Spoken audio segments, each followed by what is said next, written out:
Hello, everyone. Today, we will continue our series, Learn from the World Champions, and we are going to skip forward and look at one of the games played by Anand. The reason we're skipping is because it was Anand's birthday a couple of days ago. Anand turned 51 years old, which is very impressive. He's still an incredibly good player, if not one of the very best in the world. He's still an incredibly good player, rated rated very high, and he still shows incredibly good results. And he's an inspiration for people like me, who is 35, and he should be an inspiration to everyone who is playing and is still trying to get better, that no matter how old you are, you can still be really good. Um, the game we will look at was actually played this year. And this is a game he played against one of the best players in the world, Anand-Nepomniachtchi, who a few days ago moved into the top three in the world. And let's take a look at this game. Anand playing with the white pieces, d4 knight f6, c4 g6, knight c3 d5, the Grunfeld defense. The point of the Grunfeld, let's go one more move and then I'll talk about the point. Takes. White's main move, as you can see over here, is e4. And the idea is black is going to give white a strong center, and this looks quite impressive. But then black will attack that center. He'll play bishop g7. He'll play c5 to pressure this pawn. And notice the pawn cannot take or move because of this. He can play knight c6 after c5 to put even more pressure on the center. If white plays knight f3, he has an option of bishop g4 to pin this knight. He has an option of queen a5 to put pressure here. He has an option of castling and bringing his rooks to put additional pressure on the center.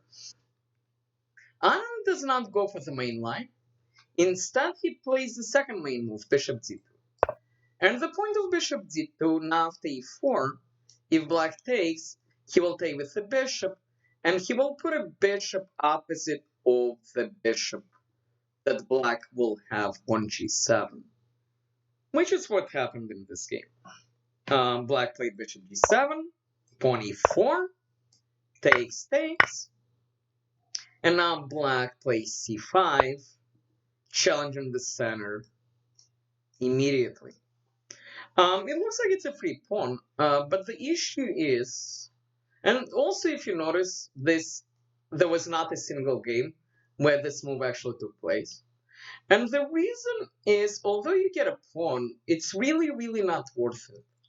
Because after takes, black can take here. And although white is up a pawn, his pawns are just a complete mess. It's not worth it for white to get into something like this. Anand chooses to keep his center intact and plays the main move, pawn c5, after which black trades. Why did Anand do this? Well, if you notice, black played g6, and now we trade off this bishop. And so if black castles, he might have some weaknesses on the dark squares. Nepomniachtchi here does not play the main move. He plays queen d6. He improves his queen. He makes it a little bit harder to play pawn f4. And Anand plays queen d2, insisting that he wants to play f4 after all. Nepomniachtchi castles, and Anand plays pawn f4. Okay, so white has a very nice center, which is great. The issue for white is he is still a couple of moves away from castling. He needs to bring out his knight, he needs to bring out his bishop. And the question is, can black cause enough trouble before white can do that? If black cannot, then white is better because of his extra space. So black needs to strike immediately. So he plays pawn e6, putting pressure on the center right away. White does not want to take. Because after takes, let's say trade, takes, takes, and black is doing quite well. White has two isolated pawns, and black is more than okay. In the game, of course, white did not take. Instead, he played knight f3. Okay, well, Nepomniachtchi should take. And okay, if white takes with this pawn, then the rook might come here. If he takes with the queen, well, queen f4 might be possible. And Anand here plays a very good move. He plays bishop c4. He's taking advantage of the spin, and he says, I will take your pawn later. I'm triple attacking it. You defend it only one time. I'm also one step close to castling, so it's a good move. Nepomniachtchi continues his development. Bishop e6. And here, Anand castles. And Nepomniachtchi plays a move which looks very reasonable. He plays pawn z4. And the point of pawn z4 is he's up a pawn, and he's also attacking this. And let's say if white takes here after black takes, he might also take with a pawn. But if he takes with a queen, he will be attacking this pawn. If you show this position to the computer will say it's about even. Let's run a test. And at this depth, and up to about depth 30, it will think that white is maybe very slightly better.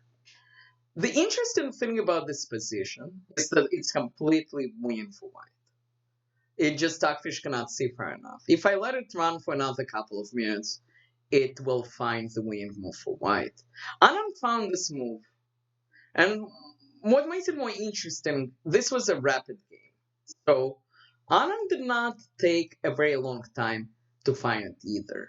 Maybe it was preparation, maybe it was really, really good calculation.